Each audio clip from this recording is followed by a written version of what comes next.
What's up, guys? Welcome back to a brand new video, and wow, seriously, just wow. I am so blown away right now. Like, seriously, I'm not even kidding right now. Capcom has just set a bar all the way up here on how remakes should be made. Now, in recent years, it has become pretty common for developers to remake a lot of their games. Games like the Insane Trilogy, or even games like the Master Chief Collection, Battle for Bikini Bottom Rehydrated, and games along that line. While these remakes are pretty great in their own right, the graphics are the only thing overhauled here. Not much is really changed, and the game is pretty much beat for beat the same. Although, Capcom just doesn't like to go down this route because they are here to flip the script on everything we know about a remake. I'm sure other companies have done this down the line as well, but Capcom, to my knowledge, is the one that does it the best. So back in 2019, after years of being teased and after years of rumors speculating it,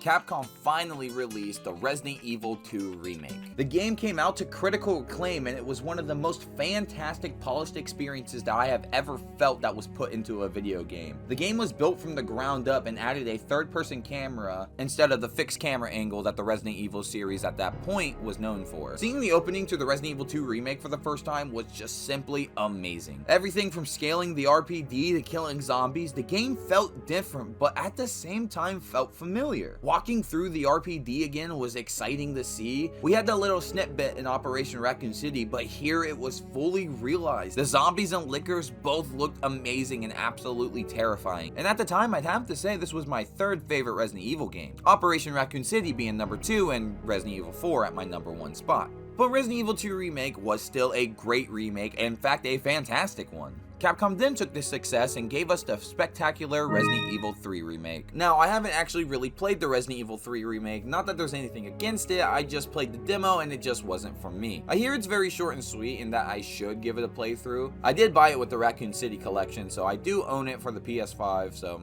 I don't know. But here we are, in 2023, and they finally released the Resident Evil 4 Remake. The original Resident Evil 4 game is something that I played as a kid religiously. It actually became a little running joke in my family on just how much I would play the game. Resident Evil 4 is my second favorite game of all time, and it just captivated me as a kid. And a lot of other people do, because here on Recent Day on YouTube, you'll see nothing but everyone calling it a masterpiece. And I have to say, that is well deserved. I've showed it off several times on this channel, but Resident Evil 4 is one of those games that I own the most of. I own it on almost every single console that I owned that Resident Evil 4 ever released on. I am missing some ports here and there, like I'll never get my hands on a Zeebo port, but I mostly have all the games. Even the nifty GameCube preview disc that you got when you pre-ordered it. So with all of that in mind, going into this remake, I was actually a little bit nervous, but goddamn, they just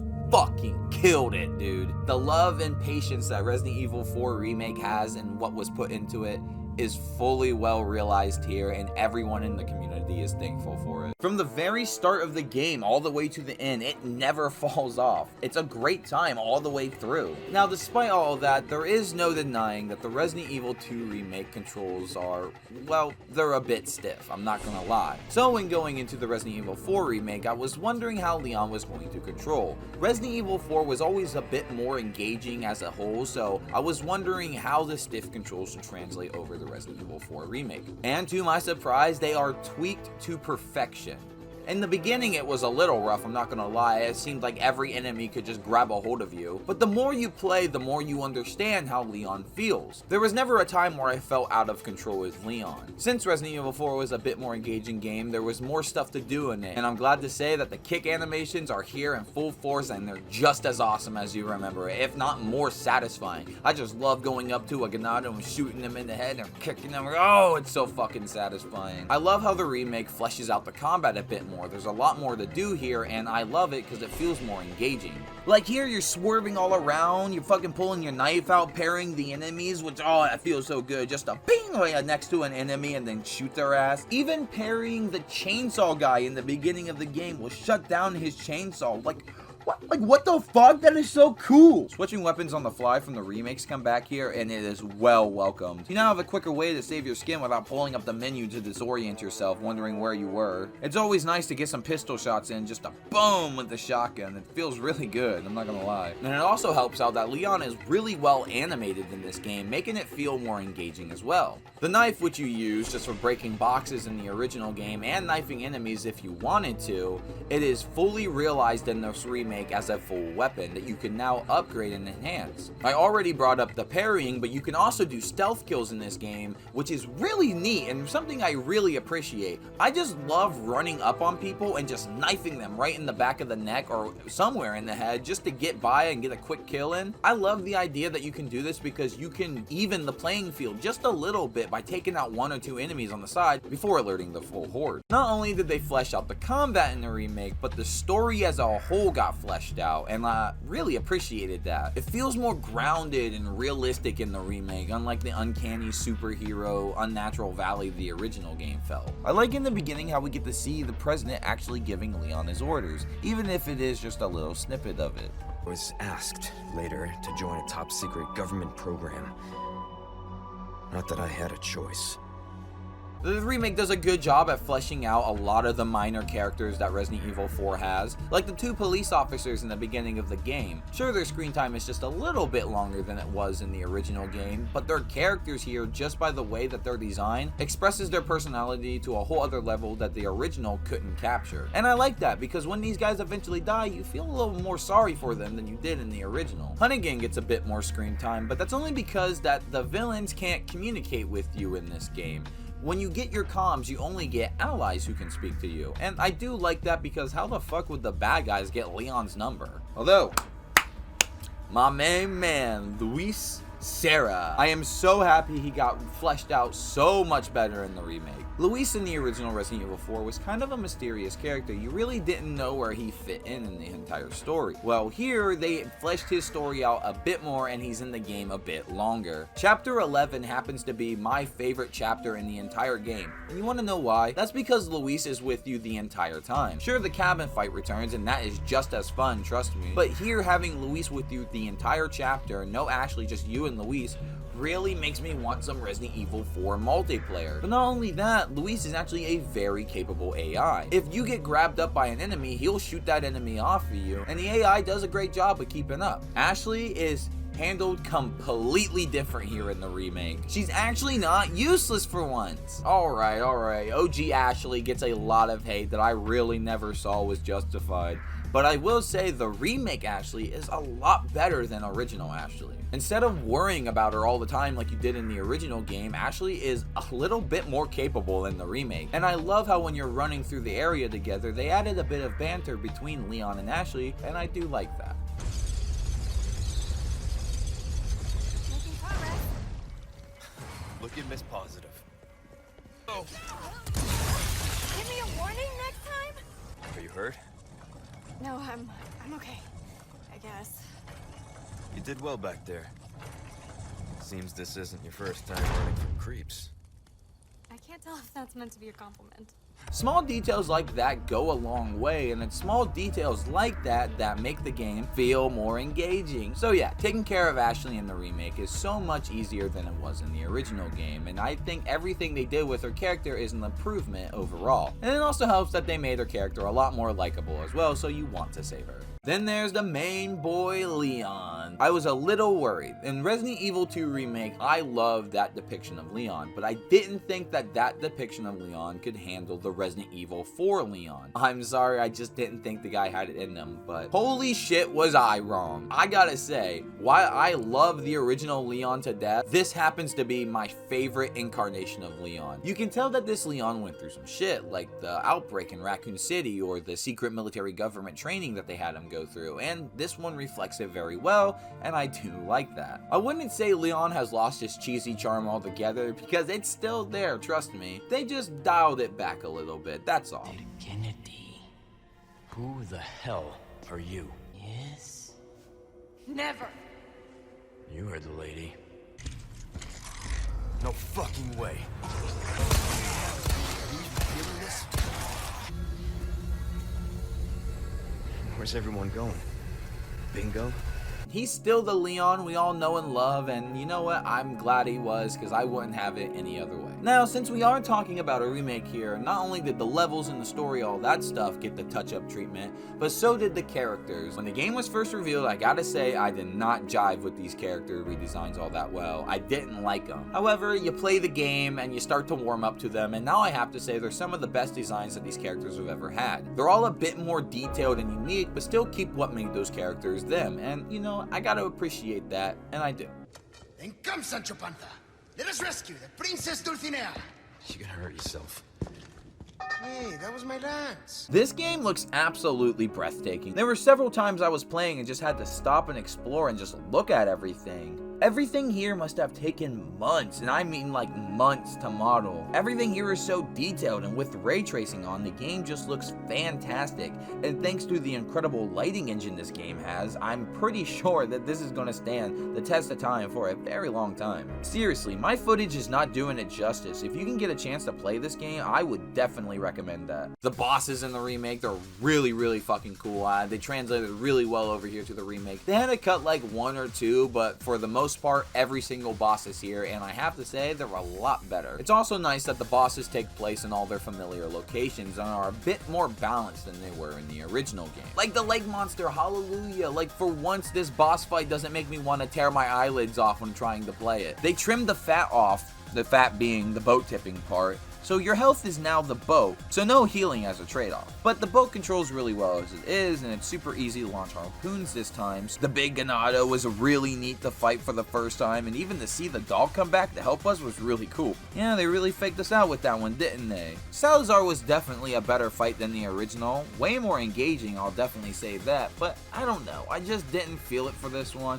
It felt more chaotic than the rest of the boss fights, and I get it, I was toward the middle part of the game, and this was a big send-off event, but I don't know, I think this one kind of falls flat. It's okay, but just not for me. However, Krauser was a pleasant surprise. See, in the original game, his first encounter with Leon was a quick time event, but in the remake, it's a full fleshed out fight where you have to use your knife like you did in the quick time event in the original game. I like this a lot. This was a really cool introduction to the character for this game, and it's really well done, so I have to say, it's pretty good. I also love how the lead up to the second fight, you can find some documents laying around that brings up Operation Javier, a side story told in the Resident Evil Darkside Chronicles game for the Wii. Seeing small details like that put into the game, referencing something that you never thought was ever going to get referenced again, is downright amazing, and I can't tell you, just as a fan, to sit back and have the developers understand what we love about the franchise and pull certain moments from the franchise to tickle our little feathers, that is so fucking cool. Sadler, now I wish he showed up a bit more in the game instead of being 80% visions of all of his screen time, but I gotta say, man, that final boss, this final boss, I will say, was probably the best boss in the entire game. I am not even kidding you.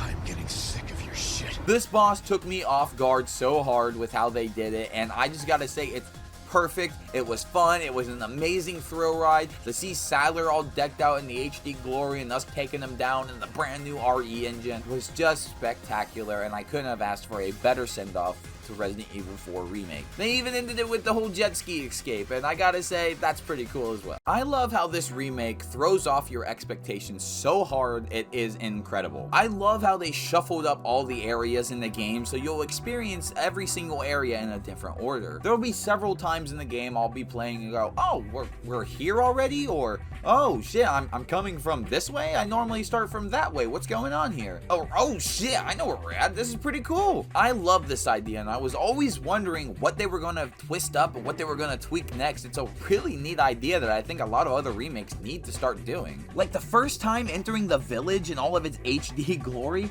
was bliss, and comparing this area to the original game is night and day. The HD treatment is so incredible with the switch of engines and technology. Every gun in this game feels and sounds great to use. They really wanted the guns to sound very good in this game because, well, you'll mostly be hearing it the entire time, and I think they did really well on that. The inventory system returns, and honestly, it wouldn't be Resident Evil 4 without it, and I'm glad to see that it's kept relatively intact with a few tweaks here and there, like the charms. Okay, so the shooting range range returns as well, and it's pretty much the same but with some extra bells and whistles. One of those bells and whistles being the coins added. Silver and gold coins to be exact. They can be won by doing certain tasks in the shooting range. When you get 3 of a kind, or 3 collectively, you can use them to spin on a gacha machine to pull charms. Charms can be added to your inventory case to give you special bonuses or perks. Like more bullets can be crafted by luck, or they can give you more strength. Well, if you know a little bit about the original game, you know that there's a glitch called the Dipman glitch. Now what the Dipman glitch is, if you have a striker in the game and you aim it and open up your inventory, but right before the red dot sight shows up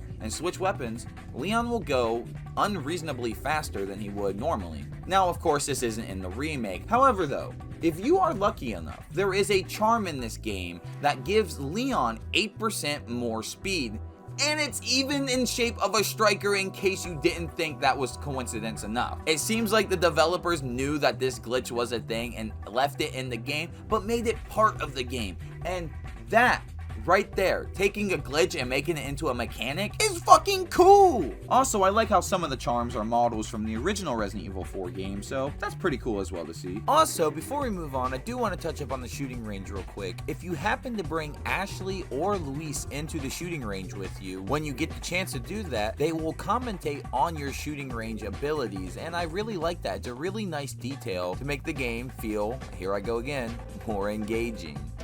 Making it look easy. Don't go easy just because it's a game. You got this, Leon. Now, things from the original game did get cut for the remake to make it feel more realistic and grounded. However, some things that did get cut got shown off in different ways. Like the Wrecking Ball scene in the original Resident Evil 4. It's still here, it's just done differently. There's also some extra details in this game I really love that the devs added. Like how in the beginning of the game, there's this truck covered in moss and broken down. Weird detail, right? Well, actually, this is the truck that crashes into the cops in the original game. Here, all rusted up and broke down in HD glory. In the village, actually seeing the cop get burned alive in RE4 was creepy to watch, but here he actually screams and moves in the remake. Another cool thing is when fighting the villagers and the bell goes off, you get to see the enemies stop in real time.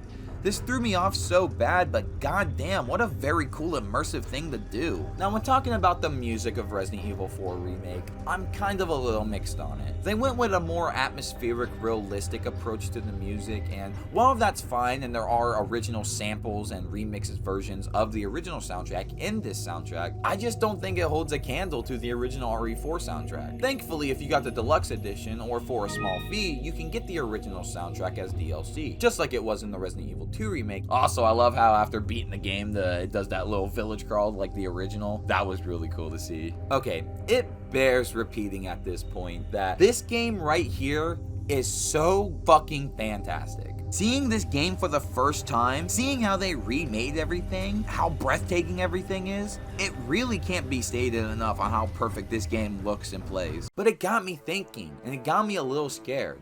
While playing this game and absolutely getting my socks rocked off, I was thinking, is the original even viable anymore? Like, would I go back to this game, or do I even want to go back to this game knowing that the remake is out and does everything better? Well, I needed footage of this anyway, so I booted it back up, and does it stand on its own? Yes, absolutely it does. It still does. Sure, after playing the remake, I did have a hard time getting used to the controls, but that's just because I hate how Resident Evil 4 controls on PlayStation 4 and Xbox One. It's horrible. But in no time flat, I was kicking ass like I've always been. Since 2005, nothing has changed, and it felt like I was right at home with the game. So both of these games are Resident Evil 4. In both of these games, you will be experiencing Resident Evil 4. I just think that the remake edges out the original in every way possible. But if you did want to see where Resident Evil 4 came from after playing the remake, then definitely give the original a shot. You might like it, and you might want to see like what they all cut from the game too. But with all that said, should you get the remake? Is it worth your time? Duh, were you not listening to me? Were you not listening to this entire video? Yes, it's worth the time, and yes, you should go pick it up right now. I don't care. Play the Chainsaw Man demo. That will give you everything you need to know about the Resident Evil 4 remake, and if you should get it or not. For me, yeah, you should definitely get it. It's well worth the money, and the fact that it's only $60 for a new AAA game, that's pretty cool. This is how you remake a game.